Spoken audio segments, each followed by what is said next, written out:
சுற்றுலா தலங்களையும் இயற்கை சார்ந்த சுற்றுலா மையங்களையும் மேம்படுத்தி விரிவுபடுத்தும் நோக்கில் இந்த அரசு எக்கோ டூரிசம் மூவ்மெண்ட் என்ற திட்டத்தை அறிமுகப்படுத்தும்.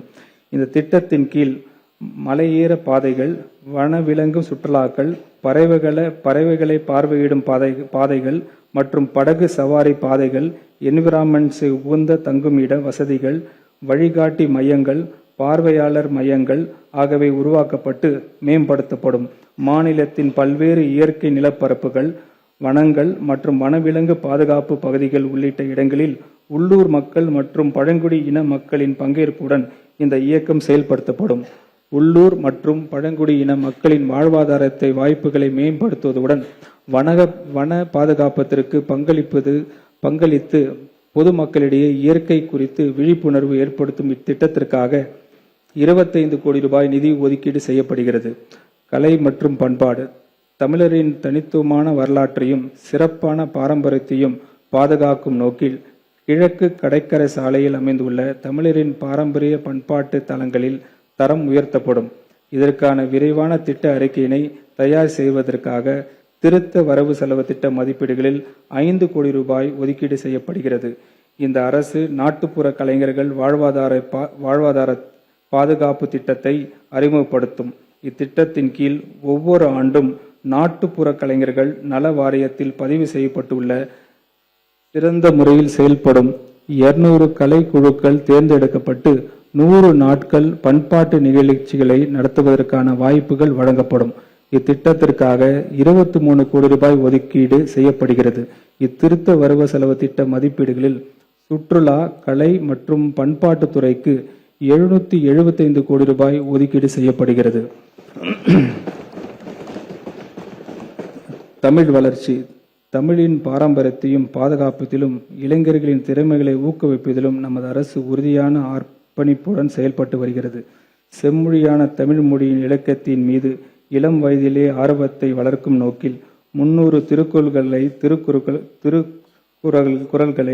மனப்பாடம் செய்து சொல்லவும், 500 தொடக்கப்பள்ளி மாணவர்களுக்கு தலா 5000 ரூபாய் ஊக்கத்தொகையான அரசு வழங்கும்.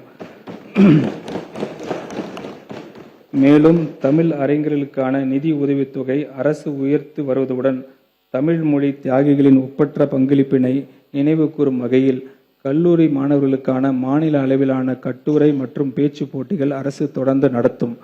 கண்ணியமிகு காயிதி மிலத் அவர்களின் வரலாற்றை பெருமையும் போற்றும் வகையில் தமிழ் மொழி மீது அவர் கொண்டிருந்த ஆழ்ந்த பற்றையை கொண்டாடும் வகையிலும் ஒரு புதிய விருந்து ஆண்டுதோறும் திருவள்ளுவர் திருநாள் அன்று காயித் மிலத் அவர்களின் நினைவாக வழங்கப்படும்.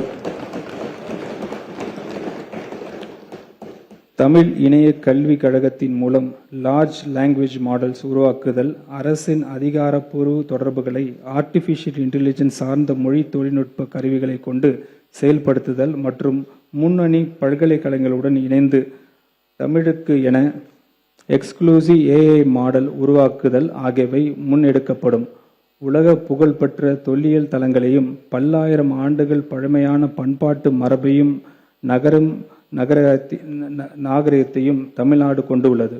புத்தக அறிவுடன் கலை அறிவும் வேண்டும் என நோக்கத்தில் பள்ளி மாணவர்களுக்கு கீழடி, ஆதிச்சநல்லூர், கொடுமணல், மயிலாடும்பாறை, சிவக்கலை, அழுகன்குளம், அரிக்கைமேடு, சாலுவன்குப்பம் மற்றும் காவிரி பூம்பட்டினம் போன்ற தமிழ்நாட்டின் தொல்லியல் மற்றும் பாரம்பரிய தலங்கள் பார்வையிடுவதை அவசியமாகும். இது அனுபவம் சார்ந்த கற்றலை ஊக்குவிப்பதுடன் மாநிலத்தின் தொன்மையான வரலாறு, நாகரிகம் மற்றும் பண்பாட்டு பாரம்பரியம் குறித்து அவர்களது புரிதலையும் வலுப்படுத்தும். இந்த நோக்கில் பள்ளி மாணவர்களுக்கு தொல்லியல் தலங்கள் மற்றும் உயர்கல்வி நிறுவனங்களுக்கு கல்வி சுற்றுலா அழைத்து செல்வதற்காக இந்த அரசு 1 கோடி ரூபாய் நிதி ஒதுக்கீடு செய்கிறது. இந்து சமய அறநிலையம். இந்த அரசு எதிர்வரும் 5 ஆண்டுகளில் 3000 திருக்கோயிலுக்கு திருப்பணி செய்து விழா நடத்திடும். 250 திருக்குளங்கள் மற்றும் 75 மரத்தேர்களை சீரமைக்கும் திட்டமிட்டு உள்ளது. மேலும் பக்தர்கள் அதிக அளவில் வரும் திருக்கோயில்களில் அவர்களின் அவசிய தேவைகளை பூர்த்தி செய்யும் வகையில் பாதுகாப்பான குடிநீர், கழிவறைகள், குளியல் அறைகள், தங்கும் விடுதிகள் உள்ளிட்ட அடிப்படை வசதிகள் மேம்படுத்தவும் திட்டமிட்டு உள்ளது. திருக்கோயிலில் மேனேஜ்மெண்ட் ட்ரஸ்டீஸ் அப்பாயின்மெண்ட்டை முக்கியத்துவத்தை உணர்ந்த இந்த அரசு பொறுப்பேற்றவுடன் முக்கிய குறுகிய காலத்தில் வேகமாக 9205 திருக்கோயில்களுக்கு அருங்காவலர் அறிவிப்பு வெளியிட்டு அருங்காவலர்களை நியமனம் செய்து நடவடிக்கை எடுத்து வருகிறது.